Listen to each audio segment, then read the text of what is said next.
How's it going, everybody? Welcome to part two of Rooted, and pretty excited for today's video. Got some good feedback from the first video, and also still have questions that I've been asked from before I even started the series on being undercover, being submitted to authority, grounded as it were, and what that looks like. So there's 3 points that I want to cover today. I want to cover trust, I want to cover not being suspicious, and I want to cover comparisons. In the first one, looking at trust, one of the big things about trust is trust removes having control. Trust removes me being in control of something and me being the one driving something. In our society today, everything is geared toward us not only being in control, but having easy control. And really just our entire society is based off us being in control of all things. You know, when you look at a smartphone, even there's so much of your life that is controlled at just your fingertips, where you do so much of your everyday life through the swipe of a phone, as it were. And having control is the way we're wired. Our society has wired us to be in control of things. But when we look at trust and we look at biblically being undercover, being submitted to authority, and being grounded, one of the bigger elements of that is relinquishing our control and trusting God to be in control, first off, and then trusting those that God has placed in our life as authorities and coverings to be in control of stuff. And when we look at the idea of control and we relinquish that control, we have to move away from having anxiety and fear and being at peace and knowing that the joy of the Lord is our strength. You know, the big thing that people struggle with when they give away control is they start to have anxiety and they lose their peace and they partner with fear. And really, it's a God idea to have authorities in our life, right? Scripture says all authority has been appointed.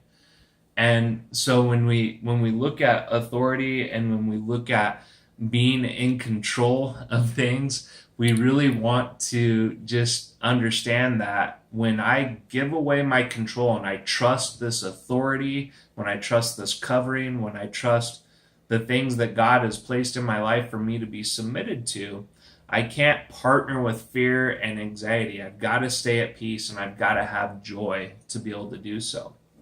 You know, one of the things I hear people say is, well, if I have a really bad boss, or I have a boss that's not a believer, or I have a boss that just doesn't like me, they are still your authority, and it's still within you to walk out some things in character and in integrity to say, I'm going to trust that God has placed this person in my life as an authority figure, and I'm going to walk this out in the right way to be sure that I am blessed in what God has for me. Here's the thing, that boss, regardless of if you feel like they have your best interests in mind, regardless of if you feel like they're really for you, ultimately, when I submit out of integrity, when my attitude is in a place that I'm submitted to this person and this person is my authority figure, then I'm going to do this thing in the right manner to where my attitude does not allow me to not have any interruption or anything like that.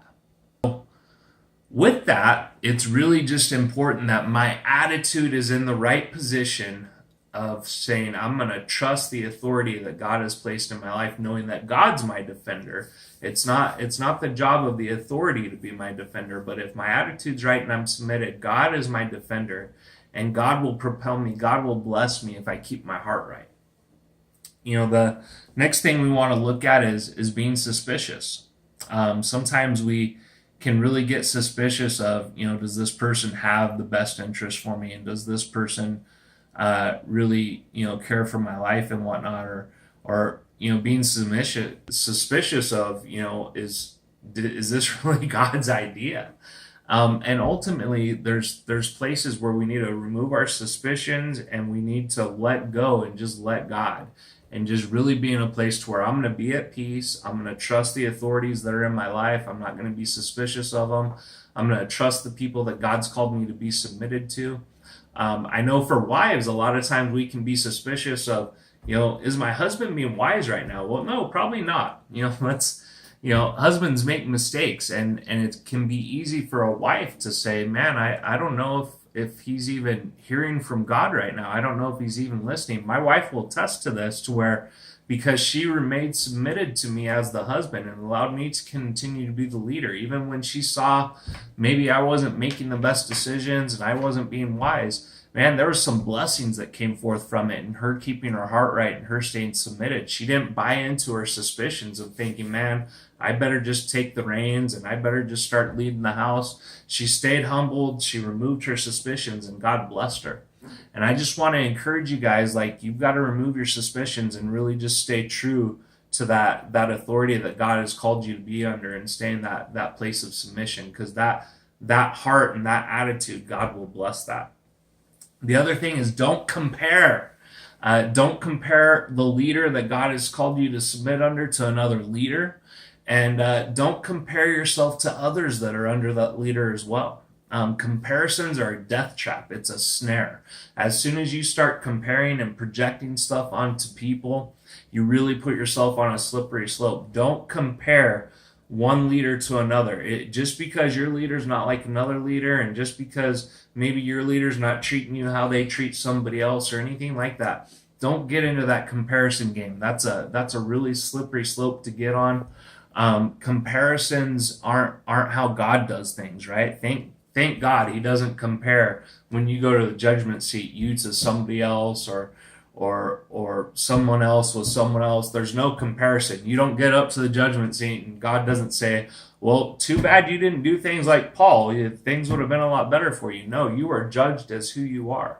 And so don't get into the comparison game, because that's really a slippery slope. It's just going to set you up for failure. I remember early on in ministry, as I was submitted to somebody, I had somebody make a comment to me about, well, you're really that person's right-hand man now, and boy, you've got great favor with them. And I remember looking at this person who had said that, and at the time I really saw, wow, they've just got a great call on their life, and they're super anointed. And I just saw just really good stuff in their life. Like, in comparison, I didn't feel like I compared to that person.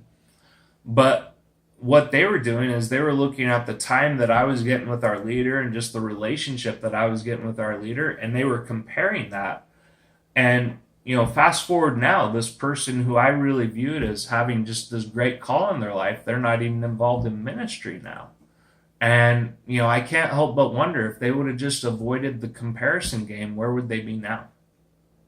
And so really, for ourselves, we've got to stick away from being somebody who's going to compare a leader to another leader, compare how I'm being treated by a leader with how somebody else is being treated. That will never get us to where God's trying to take us. The last thing that I want to talk about is, anytime you've got a concern about a leader, regardless of if they're a believer, not a believer, church, work, whatever it might be, if you will really just sit back and say, okay, this is the leader that God has placed on my life, and you're developing a concern, pray for that leader and just wait and see what God's going to do. There's been times where I've been concerned, and we've sat back and just, I've prayed, and I've been like, okay, God, like, show me what's going on here. And ultimately, I just see stuff happen in that leader's life where God blesses what they were doing, that rough patch that maybe they were going through. They got through it, they were victorious, and just stuff really multiplied and advanced forward. And I didn't get into this thing of saying, well, my leader's, off the reservation, or my leader's this or that. I stayed away from that and just prayed, God bless them, God help them in this time. And God moved. And in doing so, God has moved in my life too. And so I really just want to encourage you guys. Being undercover, first off, requires trust. Be trusting of those that God has placed in your life, and be trusting of God's plan for your life. Don't be suspicious. Remove your suspicions, because those are not a good thing. And then don't compare, right? We don't take one quarter and compare it to another quarter and say, well, this quarter is more valuable, or this quarter is less. It's still a quarter. A quarter is a quarter. So don't get into the comparison game.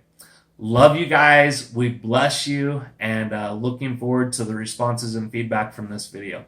Have a great day.